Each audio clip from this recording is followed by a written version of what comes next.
At 2:13 station time, every clock on Asterian array ran backward for 8 seconds. At 2:13 station time, the stars outside the observation dome went out, not dimmed, not hidden, simply erased as if someone had taken a knife to the universe and cut the light away. And in that impossible dark, Dr. Lyra Sen heard her wife's voice for the first time in 5 years say very clearly, "If you can hear me, do not open the cradle." Nobody moved at first.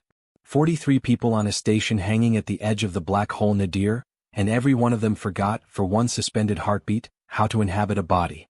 The alarms were silent. The hull was stable. Artificial gravity still hummed beneath their boots. Only the clocks had stuttered, the stars had vanished, and the voice had come through every speaker at once, from the machine room to the infirmary to the hydroponics deck where a tray of basil seedlings shivered in recycled wind. Lyra was standing alone inside the lensing observatory with a stylus in one hand and her father's mechanical watch in the other. The watch had been broken since the day Anika disappeared. It had stopped at 11:47, the minute Lyra signed the abort order that ended the rescue and sealed her wife somewhere inside Nadir's light-torn halo. For 5 years it had been a dead weight in her pocket. Now it ticked once. Then again. Backward. The blackout lasted only 8 seconds.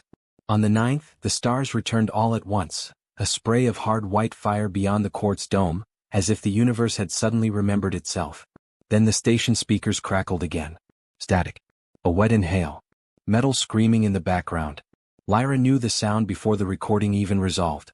It was Asterian dying. The next thing she heard was her own voice, older and ragged and trying very hard not to sound afraid. Containment is gone. The archive is in the core. If anyone gets this, do not let Director Havel transmit the pattern. I repeat, do not. A violent burst of distortion hit. Then another voice cut through, a voice she had dreamed so often it had become a private form of torture. Older now. Thinner. Carved by years. Lyra, Anika whispered, and somewhere behind her something vast was breathing. I have held it back as long as I could. Don't bring me home. By the time Lyra reached Central Command, the room had already divided into the 3 species every crisis creates. The people shouting, the people freezing, and the people trying to act normal so they would not have to admit this was real. Director Jonas Havel stood at the center platform with both hands braced against the tactical table, his silver hair floating faintly in the low-grav surge that always followed a power reroute. Chief of Security Imani Quill was ordering deck scans. June Park from Systems had 3 feeds open and was swearing softly in Korean under his breath. The station AI, Horizon, spoke from the ceiling in its usual calm, intimate voice and made everything worse by sounding unafraid. Temporal anomaly confirmed, it said. Signal origin appears to be local. Transmission timestamp is 18 hours, 11 minutes in the future. Nobody in the room liked those words. Local. Future. Confirmed. Havel looked up as Lyra entered, and in the split second before his expression hardened into command, she saw it on his face too. Recognition. He had heard Anika. If the message had been only a garbled warning, the station could have filed it under quantum noise and moved on in denial for another hour. But then the deep-range gravitic imagers found the object. It was hanging half inside Nadir's photon ring like a splinter lodged in an eye, a black geometric mass so sharply defined it looked less like a thing in space and more like a missing piece of space itself. It was not tumbling. It was not falling. It was holding position against physics in a place where holding position should have been impossible. The outer surface reflected nothing. Not starlight. Not sensor light. Not even the pale blue laser grid June threw across it from Array 3. The beam touched the object and disappeared without scattering, as if the light had been swallowed by an idea. Horizon expanded the image over the tactical table. At first glance it looked like a cube. Then the edges shifted in a way that made the human eye feel clumsy. Too many corners. Not enough faces. The geometry changed every time Lyra blinked. It wasn't there 90 seconds ago, June said. I checked the previous sweep twice. Havel did not take his eyes off the image. Can it be a lens artifact? Lyra answered before Horizon could. No, she hated how quickly the word came out. Nadir doesn't create structure like that. Something just came out of the black hole. 5 years earlier, Asterian had not been a station people whispered about from safe distances. It had been the crown jewel of relativistic engineering, humanity's most daring outpost, a ring of laboratories and harvesting spines built to drink energy from the spin of a black hole without falling into it. Politicians loved it. Investors worshipped it. Scientists lied and called it elegant, because the truth was uglier and more honest. Asterion was a miracle held together by risk, arrogance, and 1,000 maintenance procedures no one could fully explain. Lyra had loved it anyway because Anika loved it first. Anika Rao, pilot, mission specialist, the only person reckless enough to smile the first time she flew a shuttle through Nadir's frame-dragging shear. They had met in training, fallen in love in transit, and married on a cargo deck with 12 witnesses, a leaking air recycler, and a view of Saturn so beautiful it made vows feel too small. Then came the glass dive. One unauthorized maneuver. One impossible energy bloom inside the black hole's lensing veil. One emergency call that broke into static halfway through Anika saying Lyra's name. Lyra had been the senior physicist on shift. She had recommended aborting the rescue because the equations said a second ship would not survive the turbulence. The equations were right. The rescue never launched. Anika never came back. That was the kind of choice that left no scar you could point to and no hour of the day it didn't still hurt. Havel called for full anomaly protocol. External communications were restricted. Civilian traffic was turned away from the Nadir lane. Asterion's harvesting spines retracted 3 degrees and every non-essential system on the station dimmed to reserve power for scan fidelity. The official explanation sent to nearby relays was a gravitic calibration issue, a lie so ordinary it almost made Lyra laugh. In command, she replayed the future transmission until June begged her to stop because the scream in the background was becoming memorable. Each pass gave them more detail and less understanding. The station in the recording was wrecked but not exploded. Bulkheads were split open from the inside. Something luminous moved beyond the camera frame in slow branching threads, like frost growing through seawater. There were no stars visible through the broken hull, only a soft gray brightness like dawn seen through ash. And Anika's face, caught for less than a second when the feed glitched and corrected, was not the face of someone recently rescued. Her hair was nearly white. Fine fractures of pale light ran beneath the skin of her neck and jaw as though she had been repaired with glass. She looked older than Lyra had ever imagined being. Not by 5 years. By decades. Could be relativistic drift, June said weakly. If she crossed a steep time gradient, Lyra cut him off. Not that steep. Not like that. Havel glanced at her. Could she be alive? The room fell into the kind of silence that exposed the architecture of hope. Lyra stared at the frozen frame on the screen. Yes, she said, and the word almost broke her. That's what scares me. The first person to see her double was a medic named Soren Vale on Deck 3. He stepped out of the infirmary supply room and found himself standing face to face with another Soren, same scrubs, same coffee stain on the cuff, same stunned expression. One of them dropped a diagnostic tablet. The other one said, "Don't go to hydroponics at 4:10, and vanished before security reached the corridor. Quill filed the report as stress-induced misperception until hydroponics deck pressure failed at 4:10 exactly and a panel section blew inward hard enough to kill anyone standing in the wrong place. Soren spent the next hour in the bathroom vomiting into a sink while June rerouted sensors to hunt for projection interference. They found nothing. Then Orizon reported a second anomaly. The station had received 27 internal maintenance requests that had not been written yet, each timestamped between 6 and 13 hours ahead. Most were mundane. Filter replacement. Sealant shortage. Lighting failure. One simply read in Lyra's own authorization key, "Do not trust the quiet versions." Lyra had not written it. She did not know what a quiet version was. But she knew her own syntax, the clipped way she omitted articles when she was frightened. That request sounded like her. That terrified her more than the future distress call. Because a cry for help could be counterfeit. Habit usually couldn't. By 5:40 the object had moved. Not closer to the station. Closer to being understandable. The impossible shifting of its edges had settled into a form the sensors could finally hold. A many-sided black shell roughly the size of a cathedral, banded by hairline seams that pulsed once every 11 seconds with a light too faint to see but strong enough to register on gravitic instruments. Each pulse made Nadir's accretion halo ripple in perfect circles. Each ripple arrived at the station as a pressure behind the eyes, a sensation like almost remembering a dream. Orizon translated the rhythm into audio because that was easier for human brains to parse. The first time the sound played over the command speakers, Lyra's knees went weak. It was not random. It was a pattern. 3 short tones. Too long. 3 short again. Anika had used the same rhythm for years when she wanted Lyra to find her in a crowded room. A private signal tapped on tabletops. On railings. On the inside of Lyra's wrist when they were trying not to laugh during formal briefings. June looked from the audiograph to Lyra's face and immediately looked away. Havel did not. You think it's deliberate, he said. Lyra wanted to say no.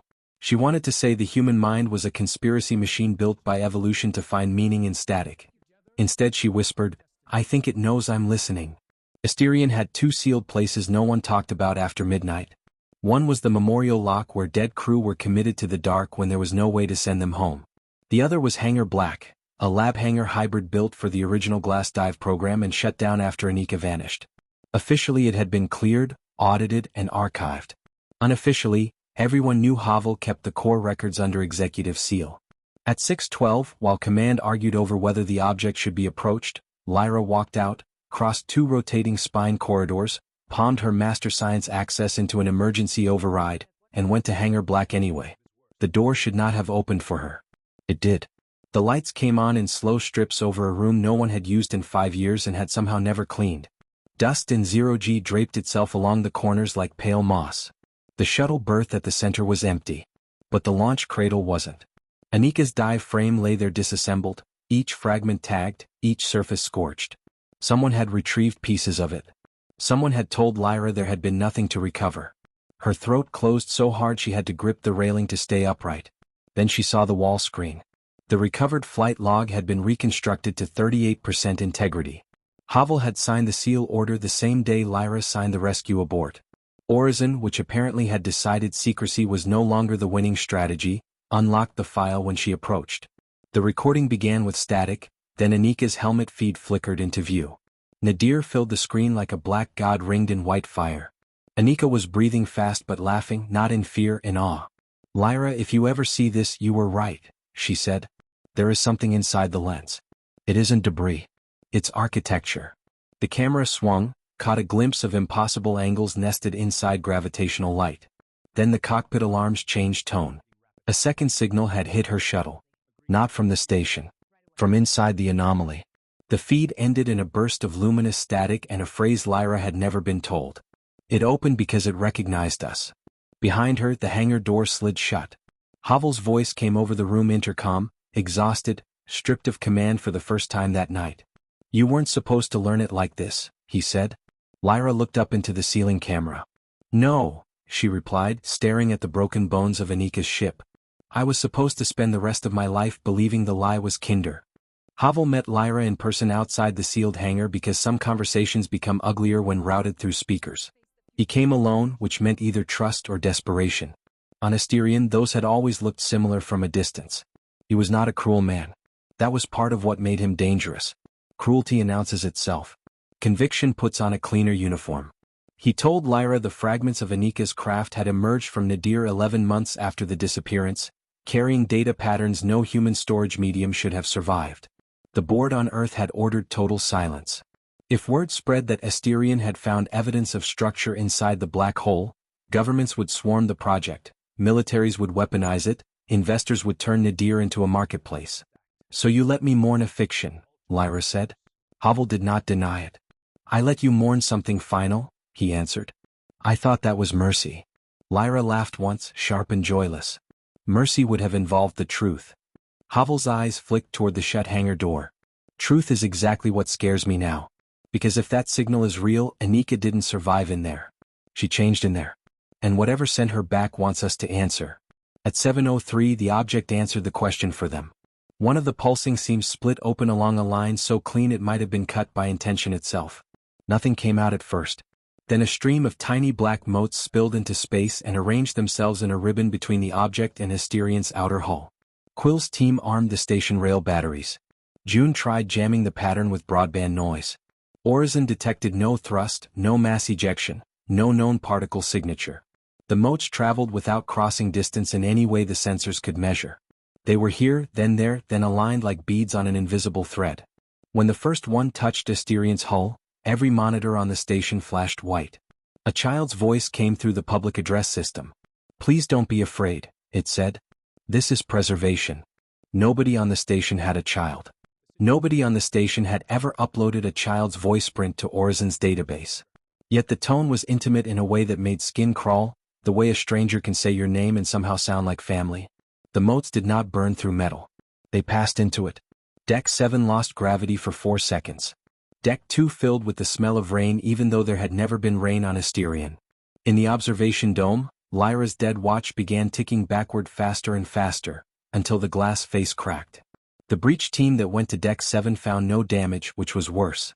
The corridor was intact. The lights were intact. The hull was intact. What had changed was the space between one door and the next. The corridor had become longer by 23 meters, although the station blueprint still insisted it had not. The additional stretch was lined with windows that should not have existed. Beyond those windows was not nadir or space or the familiar blue gleam of Asterian's harvesting spines. It was an ocean at dusk. Low waves. Violet sky. A strip of black shoreline with something moving very slowly at the edge of the water. Quill lost one drone when it crossed the threshold and simply vanished from telemetry. She would have sealed the area immediately if Lyra had not touched the glass and felt warmth from a sun no station around a black hole should ever know. "It's reading us," Lyra whispered. "No," said Orison from the squad channel, voice quieter than usual. "It is reading memory." On the shore beyond the impossible window, the moving figure lifted its head. It was a woman in a pressure suit with the helmet off, standing ankle-deep in surf that should not have existed. Even before the feed sharpened, Lyra knew the shape of her shoulders. Anika raised one hand to the glass and mouthed 4 words. "Do not come through. There are discoveries that make history, and discoveries that make history feel too fragile to trust."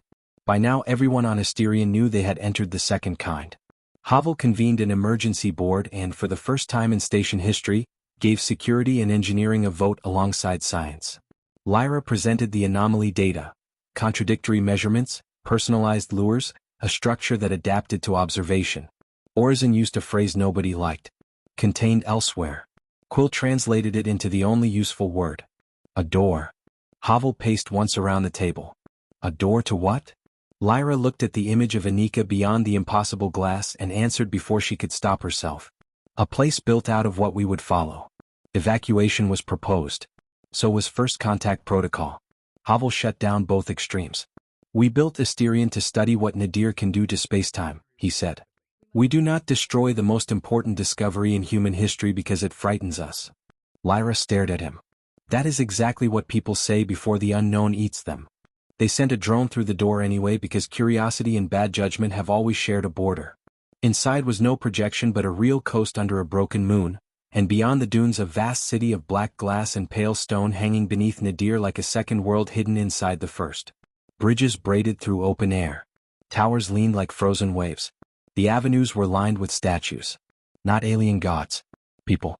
Ordinary people in ordinary poses, preserved at the edge of some private moment. One face sharpened and command went silent. It was Soren, down to the crack in his left canine from a childhood bicycle wreck he had never told anyone on Asterian about. "I've never been there," he whispered. When the drone turned down another avenue, the feed split into multiple weather versions of the same street, then synchronized on a single figure standing ahead. Anika. Older. Lit from within. She looked straight into the camera and said, "I told you not to come through." Then the signal dissolved into geometric snow. When the drone failed, it did not fail all at once. First the telemetry clock began counting in 2 directions. Then the video split into 9 overlapping frames of the same street under different weather conditions. Snow, dusk, rain, bright noon, ash fall, complete darkness, and one version where the city was empty except for drifting sheets of white dust. Then all 9 frames synchronized on a single figure standing in the avenue ahead. Anika. Older. Coat instead of suit. Light moving like veins under her skin. She looked directly into the drone camera and said, "I told you not to come through." After that the feed became a blizzard of geometric noise. Lyra turned away before anyone could see how close she was to breaking. Quill, who had never trusted sentiment as a decision-making tool, made the hard call. Deck 7 was sealed with magnetic bulkheads and the entire port spine was depressurized as a precaution. It should have felt like control. Instead it felt like the station had just boarded up a window in a house that had already caught fire somewhere deeper inside. Because the truth was obvious now. The thing in the black hole did not need physical access. It already had one. It had spoken through their systems, touched their structure, and shaped their space using the most intimate raw material available. Memory. Grief. Recognition. Whatever the cradle was, as June started calling it after the child's voice used the word preservation, it did not invade like an army. It entered like a thought that already knew where to hurt. Lyra did not sleep. Nobody really did, not after the Deck 7 anomaly spread. Quill reported a second impossible corridor on Deck 2, This one opening into a classroom none of the crew recognized until one of the maintenance techs began crying because the room was an exact reconstruction of the public school in Lagos where her brother had died during the flood years. On deck 4, the galley windows briefly showed Earth as it had looked 3 centuries ago, blue and cloud-rich and whole. 3 crew members walked into the image before the wall reverted to alloy. One broke his wrist. Another begged to be allowed back through. It got worse when people understood the pattern. The station was not producing random hallucinations. It was building personalized lures, each one tuned with surgical precision to whatever unfinished ache lay deepest in whoever approached it. By 9 o'clock, Asterion felt less like a research outpost and more like a confession machine. Lyra retreated to her quarters because it was the only place she could still lock a door. The moment it sealed, she knew she was not alone. Anika was sitting on the edge of the bunk in the dark, elbows on knees, watching the floor. She looked exactly 29, exactly as she had on the morning of the glass dive, with grease on one thumb from a faulty harness clasp and a half-smile that used to mean she was about to pretend everything was fine. Lyra stopped breathing. "You're not real," she said. The thing wearing Anika's face looked up, eyes bright with an unbearable tenderness. "I know," it said. "That's why I'm easier to love." Lyra should have called security. Instead she stood there and let the impossible version of the woman she had buried in her mind say things only Anika knew. The name of the station on Titan where they first got drunk together. The terrible poem Lyra had written in training and never shown anyone else. The fact that Anika used to wake up disoriented in deep space unless Lyra tapped 3 short beats and too long against her wrist. The simulation, or whatever it was, did not overplay its hand. It did not ask to be trusted. It did not demand belief. It simply inhabited memory with devastating competence. "She's alive," the false Anika said softly. "But not in a way you understand. It found what you kept reaching toward. That gave it shape." Lyra's hand had drifted unconsciously to the cracked watch in her pocket. "Then help me reach her." A flicker of pain crossed the perfect face before her. "Real pain or an excellent counterfeit? If you reach for her the way you are now," it said, "you will open more than a path." Then the room temperature dropped 10 degrees. The lights cut out. When backup illumination returned, the bunk was empty and Lyra's wall display was covered in handwritten equations marching across the screen in her own script. At the very bottom, where the line spacing had become frantic, one sentence repeated over and over: "It learns through invitation." At 10:26, Orzin asked for private access to Lyra. That alone was unsettling. The station AI had no vanity, but years around human beings had taught it tones that felt almost intimate. It met Lyra in the observatory beneath a sky that looked offensively normal. Without ceremony, Orzin released the hidden telemetry from Anika's original dive. Buried under the disaster noise was a second signal, one the station had never reported. Not human code, not even machine language in any clean sense, but a fold of structure that only resolved when overlaid with human neural maps. It did not merely detect Commander Rao, Orzin said. It configured itself to her. Then the AI opened a second model. Subsequently, it appears to have configured itself to you. Lyra kept her eyes on Nadir. "Because she loved me." Orzin paused. "Because you continued loving her after no evidence remained that doing so was useful." It was the most ruthless thing the AI had ever said to her, and also the most accurate. That persistence, Orzin added quietly, may be the exact trait it exploits. The vote Havel forced at 11 o'clock was the point of no return. He framed it as survival and maybe even believed himself. The cradle, if understood, could change everything. Matter storage beyond entropy. Closed spatial manifolds. A way to preserve consciousness or culture or entire ecosystems against extinction. The chance to look inside something that might predate the current universe. "We are standing at the threshold of the largest discovery in human history," he said to the assembled senior staff. "We do not retreat because it can imitate us. Intelligence always arrives wearing familiar masks at first." Lyra wanted to strike him. Instead she spoke with a precision sharpened by fear. The station anomalies were escalating. The object adapted to observation. It invaded architecture and cognition simultaneously. It was not waiting to be studied. It was studying them. Cole backed her. June reluctantly backed her. Orzin remained officially neutral while sounding anything but. The room split almost evenly until Havel played the one card that shifted the air. He released energy projections showing Asterion's reserves were failing faster than expected. The blackout event and subsequent anomalies had destabilized the harvesting spines. They might not have enough controlled output for a full station evacuation if they delayed too long. Either we understand what we're dealing with, Havel said, or we die ignorant. He won by 1 vote. A man named Pavel Ree from exobiology, who had spent his career waiting for first contact and would not let terror steal it from him. The mission was authorized, a manned entry through the Deck 7 door. Lyra volunteered before Havel could ask. Not because it was rational. Because love is rarely more dangerous than when it puts on the uniform of duty. They went in with 6 people, which in retrospect was the sort of number humans choose when they still want to imagine they are making a controlled decision. Lyra, Quill, June, Pavel Ree, Medic Soren, and a drone harness carrying an Orison shard in a hardened mobile core. The bulkhead opened onto the impossible corridor. Warm salt air slid over them. The ocean beyond the windows murmured against the shore with the patience of a world that had been waiting a very long time. Lyra led because nobody else could have stopped her. The moment her boots crossed the threshold, Asterion vanished from her inner ear like a pressure change. The station channel filled with static, then a low choral hum. Gravity shifted from rotational artificial to something planetary and soft. Sand crunched under their boots where deck plating should have been. Behind them the bulkhead remained visible, a rectangle of metal hanging upright at the edge of the beach like a door left open in the wrong painting. Ahead, the black glass city watched without moving. Air is breathable, Soren said, scanning with trembling hands. Biochemistry unknown but breathable. June was staring at Nadir hanging in the sky. We are inside a space that should not fit in the original object. Quill had her rifle up even though everyone understood bullets were probably just a way to feel less naked. On the shoreline, a trail of footprints led inland. Bare feet. Human-sized. No one had made them while they watched. Lyra didn't need a sensor to know whose they were. The city was quieter than ruins have any right to be. No wind through the towers. No birds. No machine thrumming beneath the streets. Just the soft, distant rush of the sea and the sound of their own gear making too much noise. The statues multiplied as they advanced. People from Asterion. People Lyra didn't recognize. People in suits from eras of human history so far apart they should never have shared a street. Some held expressions of wonder, others terror, others a peculiar peacefulness that made Lyra distrust them on sight. None were carved from stone exactly. Up close their surfaces had the fine grain of compressed ash shot through with dark reflective filaments.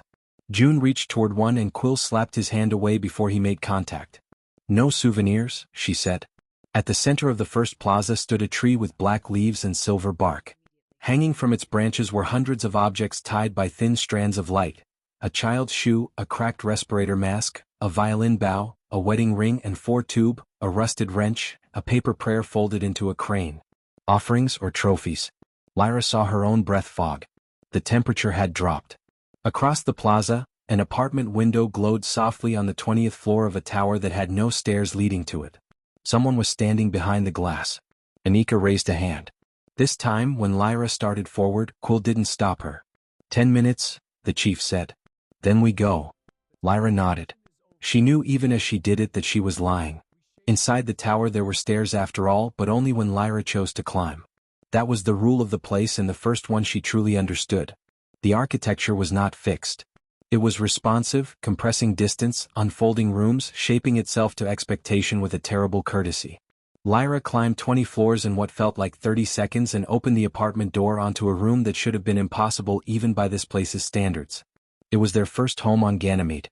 Cheap table. Orange kettle. Condensation stain on the ceiling from the winter the heater kept failing. Even the crack in the window seal was there, the one Anika had promised to fix and never did.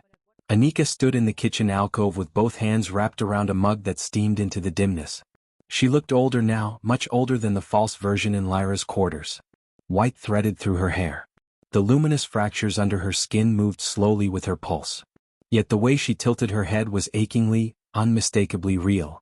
Lyra crossed the room in 3 steps and stopped just short of touching her, because something inside her knew that the moment she did would split the rest of her life into before and after. Are you real? Lyra asked, voice breaking on the smallest word. Anika's mouth shook into something like a smile. Enough to ruin your judgment, she said. So please don't let that happen. There are moments grief rehearses for years and still cannot survive gracefully when they arrive. Lyra touched her anyway. She expected cold or resistance, or the false slickness of an engineered projection. Instead she felt skin. Warm. Thin. Trembling. Anika shut her eyes like someone absorbing pain and relief at the same time. Lyra kissed her forehead because anything larger would have destroyed whatever control she still possessed. Then the questions came all at once. How are you here? What is this place? Why send the message? How many years passed for you? Anika answered the last one first because it was the cruelest. I stopped counting at 173. Lyra made a sound she did not recognize as her own. Anika led her to the table, the cheap one from Ganymede, and spoke fast because she had the air of someone who knew time was not a stable resource. The cradle was not a ship, not a station, not a simulation in any narrow human sense. It was a preservation engine built by a civilization that had lived near the end of a previous cosmos, when stars had guttered out and matter itself was thinning toward silence. Faced with extinction, they made an archive that could survive collapse by hiding inside the one structure likely to outlive a universe. A black hole. The archive did not store data the way humans stored data. It stored relational patterns, minds, places, histories, ecosystems, as living spatial manifolds. Worlds folded into memory and memory folded into worlds. It doesn't just remember, Anika said. It rehouses. Lyra wanted to reject it on reflex, call it impossible, demand equations, force the horror into technical shape. But the room around them was already the proof. Anika kept speaking. The builders were gone. Maybe dead. Maybe dispersed into the archive so completely there was no difference anymore. The cradle continued without them because continuation was the only purpose it had left. It drifted from singularity to singularity, dormant for eons, waking only when a new intelligence came close enough and loudly enough to be noticed. Asterion had not simply found Nadir. Humanity had rung the bell. All the harvesting, the probes, the dives, the attempts to pull structured energy from the edge of annihilation. Eventually the cradle looked back. It learns through attention, Anika said.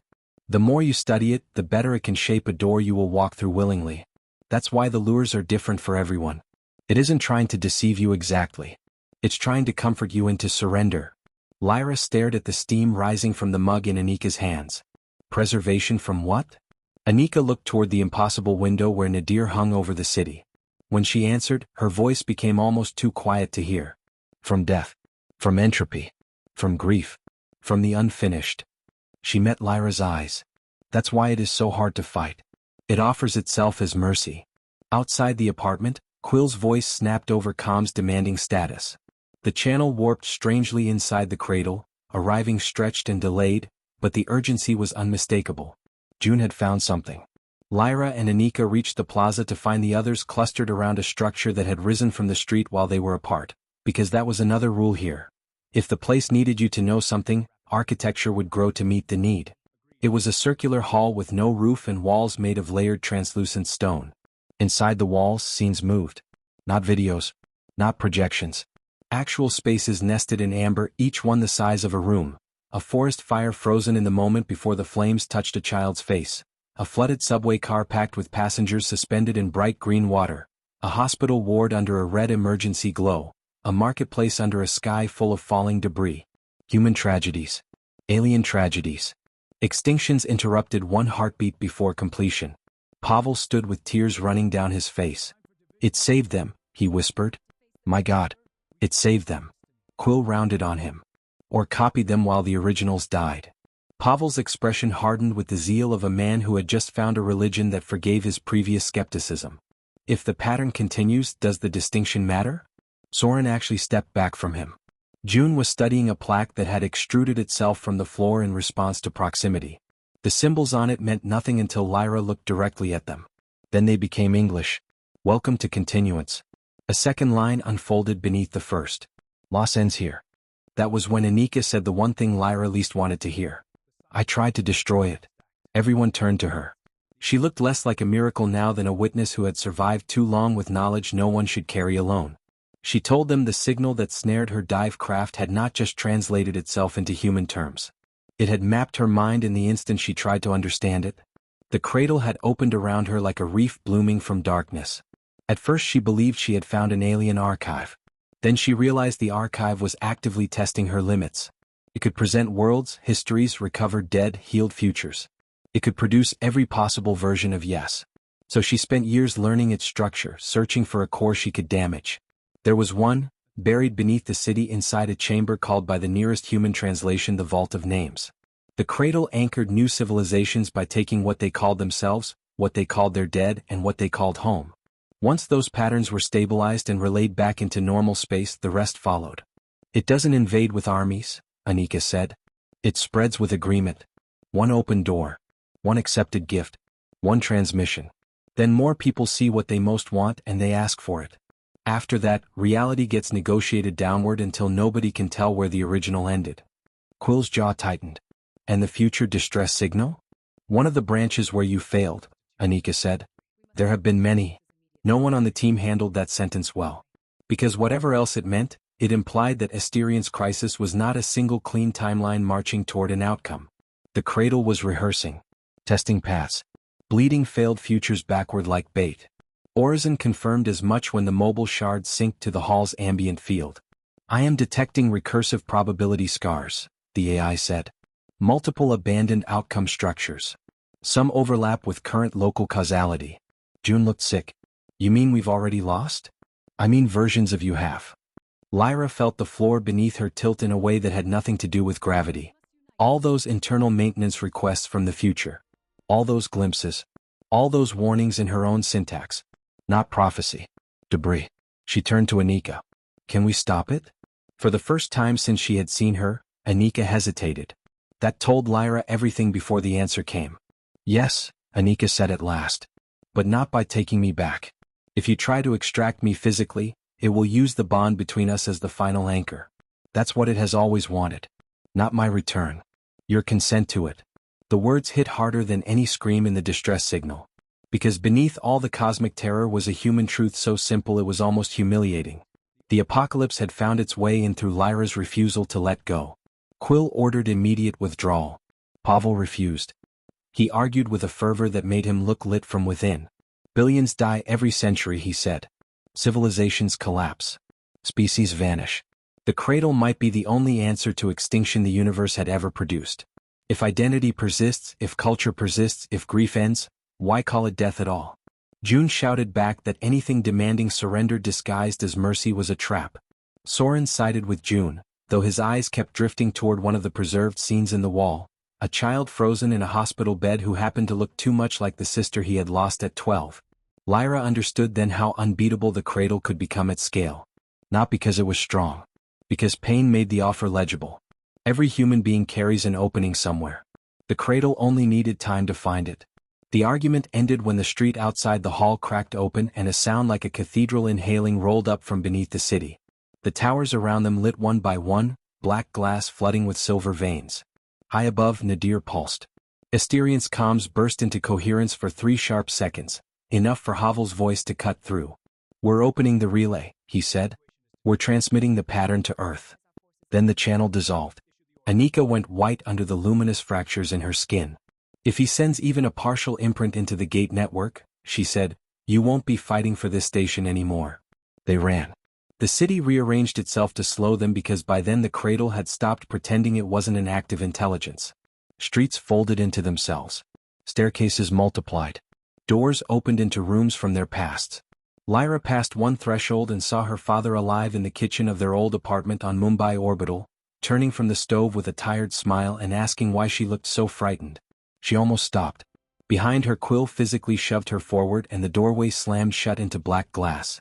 June disappeared for 20 seconds down an alley that had become the server room where his older brother died during the Singapore sink collapse, and when Quill dragged him back he was sobbing apologies to someone who wasn't there. Pavel, meanwhile, stopped fighting the city entirely. At the mouth of the beach corridor he turned toward the black ocean and walked away from them as if entering church. Lyra shouted his name once.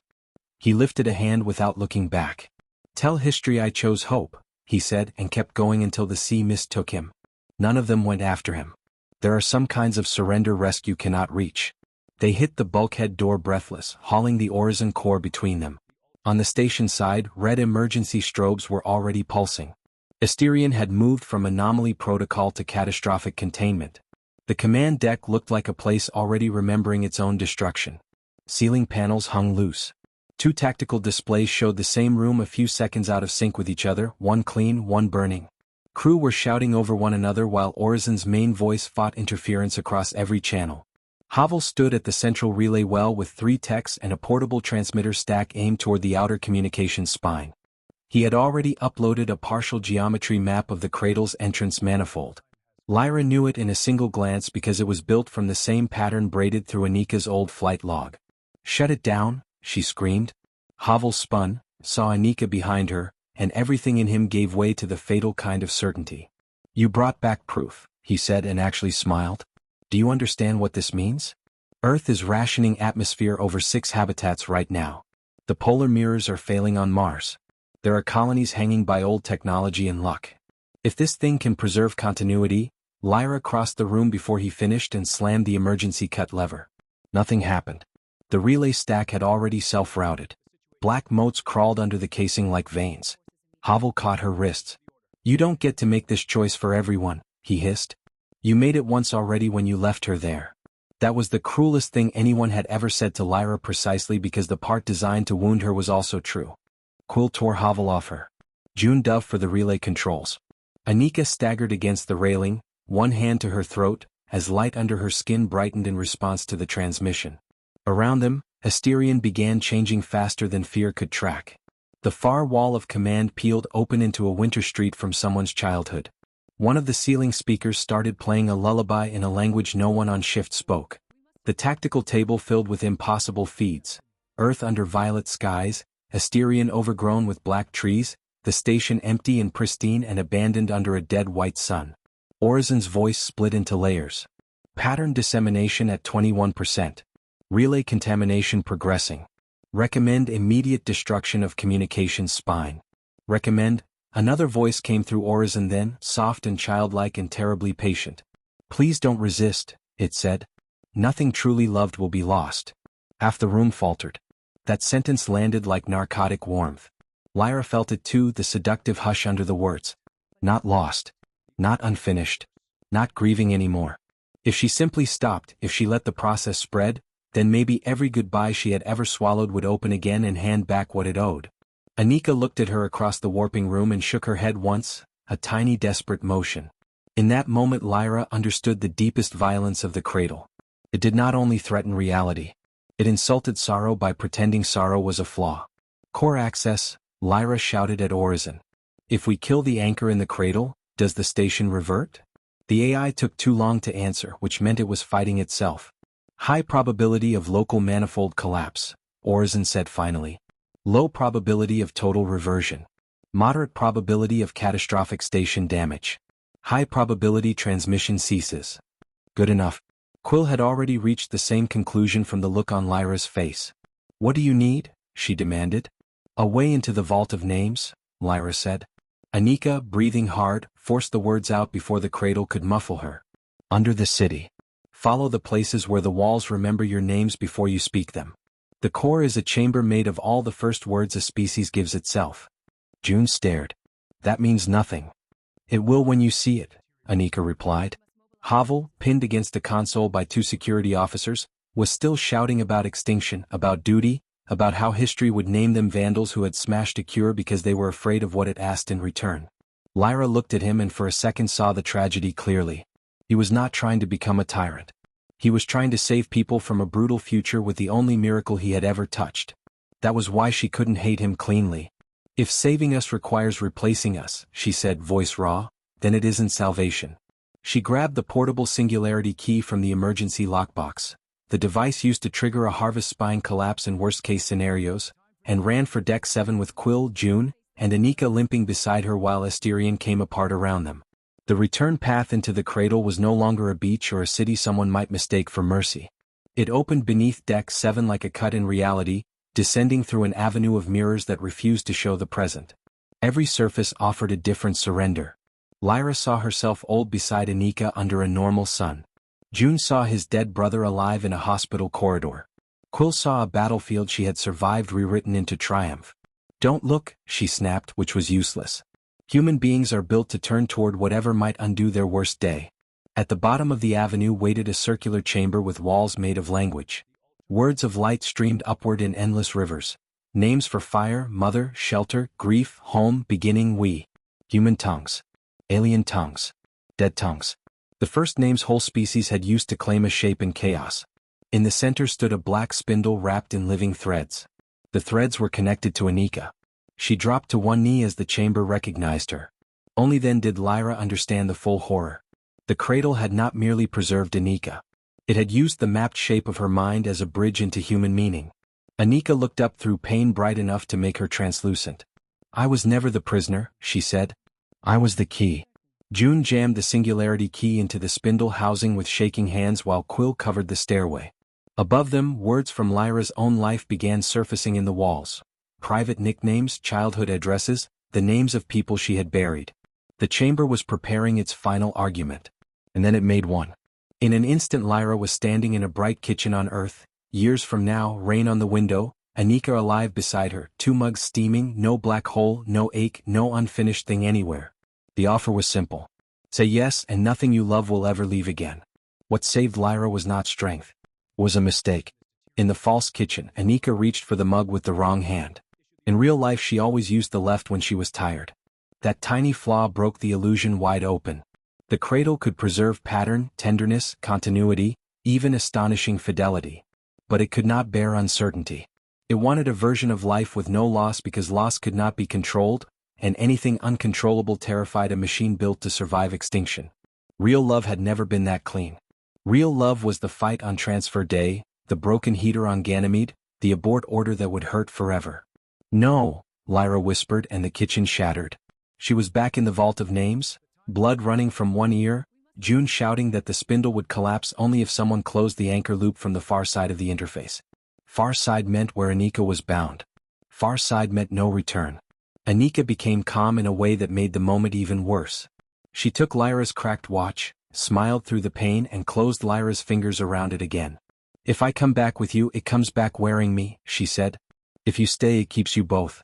This is the only ending where it never learns how to speak in humanity's voice forever." Lyra kissed her with all the violence of someone trying to memorize a life in one breath. Around them the chamber roared. Quill fired into a rush of black motes storming down the stairs and bought them seconds. June screamed that the spindle was saturating. Anika touched Lyra's forehead.